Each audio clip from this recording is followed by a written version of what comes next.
Bismillahirrahmanirrahim. Assalamualaikum warahmatullahi wabarakatuh. Alhamdulillah kita ketemu lagi pada pelajaran sejarah Indonesia yang telah kemarin kita membahas tentang nilai-nilai dan hasil-hasil budaya zaman praksara.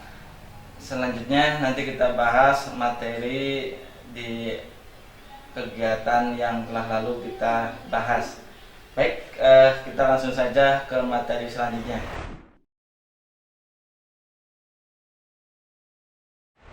Ya, setelah tadi dijelaskan di awal pembukaan bahwa kita akan mempelajari nilai-nilai budaya zaman praksara. Tahukah kamu apa yang dimaksud dengan nilai? Nilai adalah sesuatu yang berharga, baik dan berguna bagi manusia. Tentunya pada zaman itu ada nilai-nilai kearifan lokal masyarakat praksara yang perlu kita teladani. Yang pertama, gotong royong. Yang dimaksud dengan gotong royong adalah bekerja sama untuk menyelesaikan suatu pekerjaan. Dalam hal tersebut biasanya dilakukan secara bersama-sama seperti membangun rumah atau membangun yang dibutuhkan banyak orang. Yang kedua, retribusi benda dan jasa antara pemimpin dan masyarakat. Pemimpin memiliki kedudukan sosial yang tinggi di antara anggota masyarakatnya. Oleh karena itu, ia berkewajiban memberikan kesejahteraan dan ketentraman bagi anggota masyarakatnya. Anggota masyarakatnya pun memberikan imbalan berupa kerja atau bekerja untuk kepentingan pemimpin secara seimbang, sehingga terjadilah keseimbangan timbal balik. Ini tercipta keharmonisan hubungan sosial yang rasanya tidak lagi banyak ditemukan dalam konteks kehidupan masyarakat modern Indonesia. Oleh karena itu, sebenarnya pengetahuan dari masyarakat praaksara dapat menjadi pelajaran berharga bagi para pemimpin. Pada saat ini, seorang pemimpin hendaknya mampu mensejahterakan dan menenteramkan rakyatnya. Yang ketiga, kebersamaan. Artinya, hal bersama-sama. Kebersamaan dapat diketahui dari masyarakat yang selalu peduli terhadap masyarakat yang lain. Yang keempat, kemampuan adaptasi menghadapi ketidakpastian. Segala sesuatu yang akan terjadi harus dapat diantisipasi, tentunya seperti itu ya. Yang kelima, keterbukaan dan kemampuan mengolah budaya dari luar.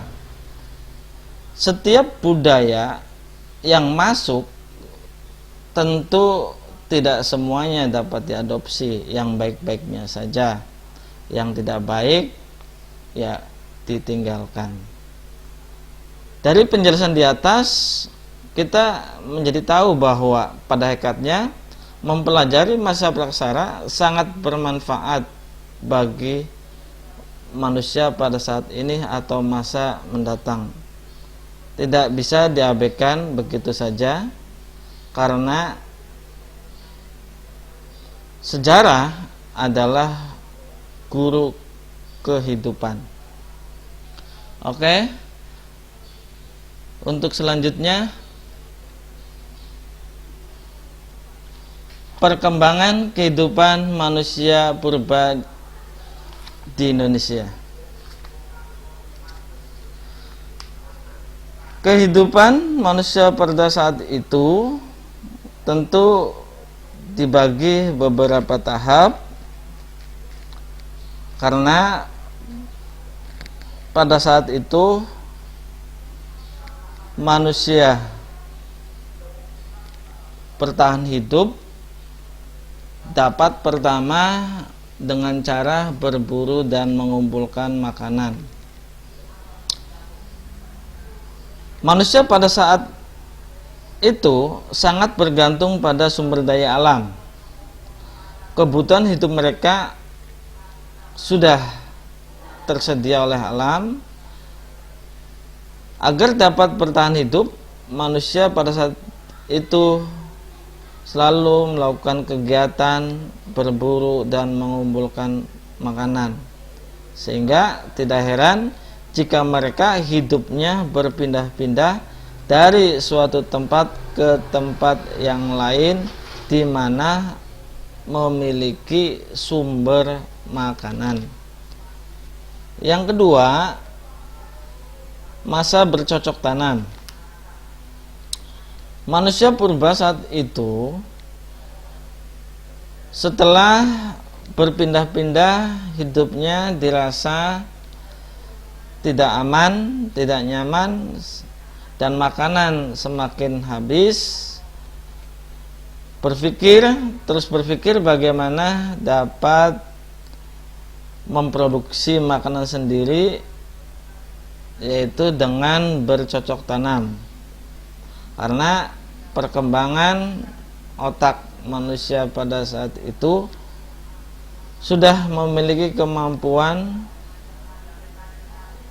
membuat atau menanam dan menghasilkan makanan. Benda-benda yang digunakan pada saat itu seperti dapat terbuat dari batu, tulang, ataupun kayu, yang tentu bentuknya masih kasar. Yang ketiga, pada masa perundagian.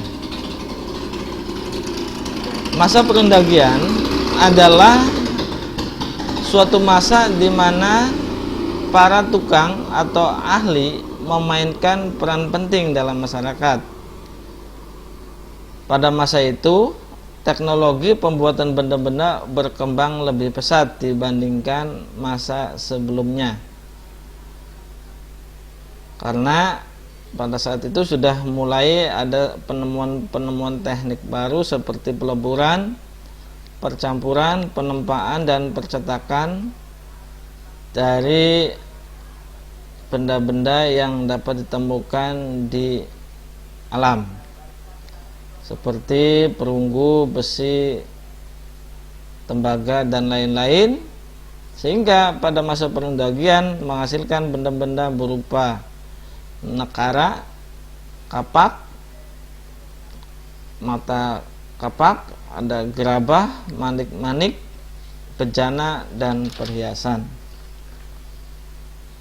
Selanjutnya kita bahas sistem kepercayaan manusia purba di Indonesia. Sistem kepercayaannya dibagi atau dibedakan menjadi 3: animisme, dinamisme, dan tetonisme. Apakah kamu tahu apa yang dimaksud dengan animisme, dinamisme, dan tetonisme? Oke, kita bahas saja dari sistem kepercayaan dianut pada masa purba. Pada saat itu kita pahami dulu apa itu sistem kepercayaan. Sistem kepercayaan yang berkembang pada masa itu adalah di mana manusianya percaya terhadap sesuatu yang memiliki keajaiban atau kehebatan, atau juga memiliki sesuatu yang di luar nalar manusia. Pada masa itu manusianya memiliki keyakinan bahwa sesuatu yang dipercaya itu benar atau nyata. Oleh karena itu, sistem kepercayaan ini dibagi menjadi 3. Yang pertama, animisme. Animisme adalah kepercayaan terhadap roh yang mendiami suatu benda, di mana manusia purba pada saat itu percaya bahwa roh nenek moyang yang telah meninggal masih memiliki pengaruh terhadap kehidupan manusia di dunia pada saat itu. Mereka juga mempercayai adanya roh di luar manusia yang dapat berbuat jahat dan juga berbuat baik. Roh nenek moyang dapat didatangkan dengan media perantara. Oleh karena itu, kepercayaan ini masih dapat dirasakan oleh manusia pada saat ini, manusia modern, bahwa orang yang baru meninggal biasanya itu masih datang berkunjung ke rumah yang ditempatinya. Oleh karena itu harus ada sesajen untuk makannya roh nenek moyang. Atau dalam agama Islam setelah meninggal rohnya lepas dari jasad, kita ada budaya tahlil, kirim doa, sehingga roh yang telah pulang ke alamnya dapat diberikan sesuatu yang baik.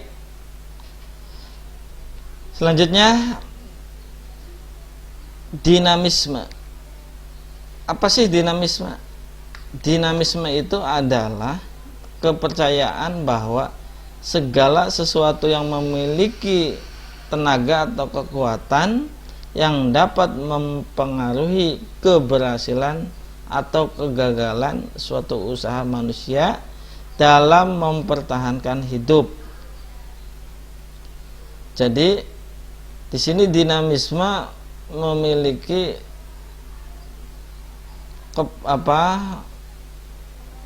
kepercayaan di banyak benda, ya.